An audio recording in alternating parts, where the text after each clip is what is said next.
இடத்துல கொண்டு வந்து நம்மளை நிறுத்தியிருக்காங்க. நம்முடைய பிதாக்கள் கஷ்டப்பட்டு நம்மளை இந்த இடத்துல கொண்டு போய் நிறுத்தியிருக்காங்க. விடக்கூடாது. சவால் தான் பெரியமானவர்களே. ஊழியமும் சவால் தான், உங்கள் வாழ்க்கையும் சவால் தான், எல்லாமே சவால் தான். ஆனால் நம்ம கொஞ்சம் கொஞ்சமாக ஒரு பழமொழி கேரளா பக்கம் சொல்லுவாங்க, மெல்ல திண்டா மழையும் திங்கலாமா. எப்படி? சிலர் வேகமாக சாப்பிடுவாங்க, சாப்பிட்டோன்னே என்ன நிறைஞ்சிரும், டக்குன்னு எந்திரிச்சு போயிடுவாங்க. சிலர் மெதுவாக மெண்டு சாப்பிடுவாங்க. அவங்கள பார்த்தீங்கன்னா மெல்ல திண்டா என்ன திங்கலாமா, மழையும் திங்கலாமா.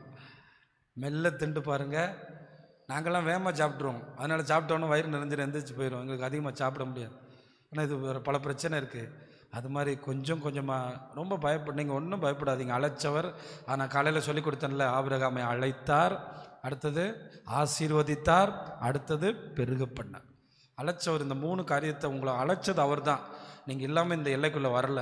அழைக்காமல் ஒருத்தர் இங்கே இல்லை. அழைச்சார், ஆசீர்வதிப்பார்.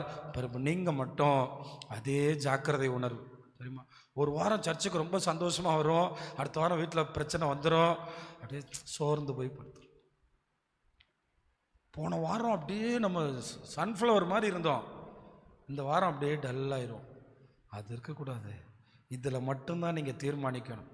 ஜனவரியில் எந்த வேகம் இருந்துச்சோ டிசம்பர்லேயும் அதே வேகம் இருந்தால் உங்கள் வெற்றியை தடுக்க முடியாது. அவர் என்ன சொல்கிறாரு, சுதந்திரித்து கொள்ளன் போய் செட்டு போட்டு குடியிருக்கணும்.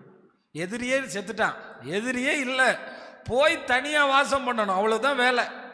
எதிரியெல்லாம் அவர் பார்த்துக்கிட்டாரு, ஆனால் போக மாட்டேங்கிறான். ஆனால் இதே ஸ்டேஜில் இருக்க காலேப்பு மலையில் போய் ஏனோக்கீரை அடித்து யுத்தம் பண்ணி மலையில் போய் கூடாரம் போடுறான். அவன் எங்கே, இவன் எங்கே. அப்போ அவனுக்கு 85 வயசு. அவன் போய் பார்க்கும்போது 45 வயசு. 85 வயசில் யோசுவாவே பார்க்குறாரு, இந்த காலை இப்போ என்ன பண்ணுவார், முடியுமா முடியாதா. 45 வயசில் நம்ம போகும்போது சொன்னார், ஆபிரகாமோட கல்லறையை தடவி பார்த்துட்டு, இந்த இடத்துல எங்கள் அப்பாவோட கல்லறை இருக்குது, இந்த இடத்துல எங்கள் அம்மா சாராலோட கல்லறை இருக்குது, பக்கத்தில் ஈசாக்கோட கல்லறை இருக்குது, லேயாலோட கல்லறை இருக்குது, இந்த கல்லறை பூமி தான் எனக்கு வேணும் அப்படின்னு யோசுவாட்ட சொன்னது நினைவு இருக்குது, அப்படின்னு மோசேட்ட சொன்னது நினைவு இருக்குது. நான் நினைக்கிறேன் காலை 10 மேலே விழுந்து அழுதுட்டு சொல்லியிருப்பான், இந்த இடம் தான்டா எங்களுக்கு வேணும் அப்படின்னு. ஆனால் இப்போ போய் பார்த்தா சண்டை நடக்கும்போது ஏனோக்கீரெல்லாம் எங்கே போயிட்டான், மேலே போயிட்டான். கல்லறை தோட்டம் மேலே இருக்குது, பிதாக்களோட கல்லறை தோட்டம், அதை பிடிக்கணும். அப்போ யோசுவா சொல்கிறாரு, காலைப்பு உன்னை பார்த்தா கொஞ்சம், உனக்கு 85 வயசாயிடுச்சு, அதனால் பேசாமல் கீழே ஏதாவது ஒரு பூமியை வாங்கிட்டு போ, இப்படிலாம் பேசாதப்பா.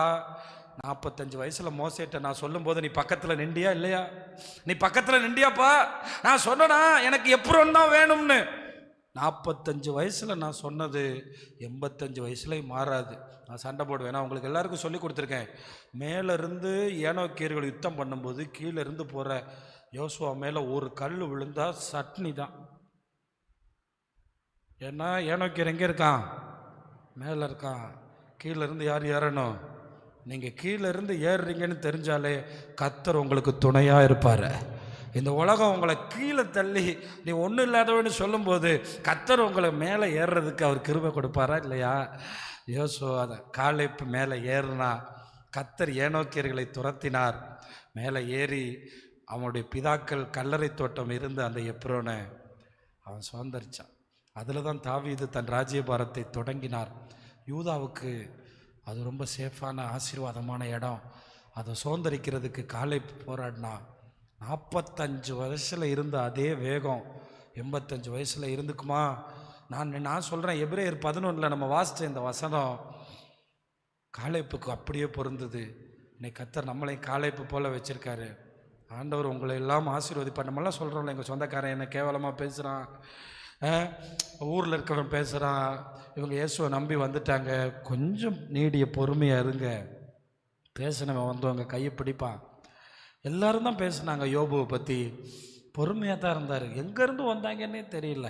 யோபுக்கு நன்மை வந்த உடனே எல்லாரும் வர்றாங்க. மோதிரம் போடுறான், செயின் போடுறான்.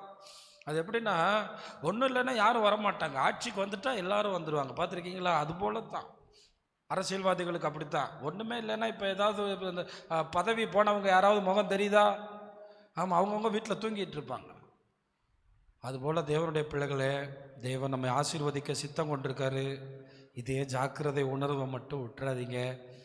அவங்கள கொண்டு கர்த்தர் பெரிய திட்டங்களை செய்யணும்னா நீங்கள் இதை மட்டும் செய்யுங்க. காலேப்பை மைண்டில் வச்சுக்கிறங்க. காலேப் மட்டும் நினச்சிருந்தா தான் ஒரு ஒரு ஒரு ஊழியக்காரர் இப்படி பிரசங்கம் பண்ணார். காலேப் 5 வருஷத்துக்கு முன்னாடி யோசுவா பதவிக்கு வந்துட்டார். ஆனால் காலேப் சோர்ந்து போகவே இல்லையே. நம்ம 2 பேரும் தானே போயிட்டு வந்தோம். நீ மட்டும் தேசத்துக்கு உயர்ந்த பதவிக்கு கர்த்தர் உன்னை கொண்டு வந்துட்டாரு. சமஸ்த இஸ்ரவேலுக்கு தலைவனாக்கிட்டாரு. நான் இன்னும் போராடுவேன், எனக்கு இன்னும் வேகம் இருக்குது. அதனால தான் காலேப்புன்னு சொல்லும்போது கர்த்தர் சொல்லுவார், என் தாசனாகிய காலேப். அதனால் நீங்கள் ஒன்றும் சோர்ந்து போகாதீங்க. அழைத்தவர் ஆசீர்வதிப்பார், பெருக பண்ணுவார். நீங்கள் மட்டும் அதே அளவு வேகத்தோட ஜோம் பண்ணுங்க. ஆமாம், கொஞ்சம் இந்த மாதம் காத்திருந்தேன், கிடைக்கல. உடனே சோத்திரத்தில் சோறு வருது, ஆராதனையில் சோறு வருது, ஜெபத்தில் சோறு வருது. நம்ம நினச்ச நேரம் நடக்காமல் இருக்கலாம். நான் அடிக்கடி படிக்கும்போது ஈசாக்கை ஆபிரகாமுக்கு தேவன் குறித்த நேரத்தில், அதை போய் நீங்கள் கோடு போட்டு பாருங்கள், குறித்த காலத்தில். நம்ம சொல்லுவோம், ஏடா அவனுக்கு 100 வயசு இவனுக்கு 90 வயசு, இதான் குறித்த காலம். அது இப்போ உங்களுக்கு நான் என்ன சொல்கிறேன்னா, ஒரு வேளை போன மாதம் நமக்கு கிடைக்காம இருக்கலாம். ஆண்டவர் குறித்த காலத்தில் கிடைக்கும். நீங்கள் ஜாக்கிரதையாக இருங்க. கர்த்தர் எல்லா நன்மைகளையும் உங்களுக்கு தருவார்.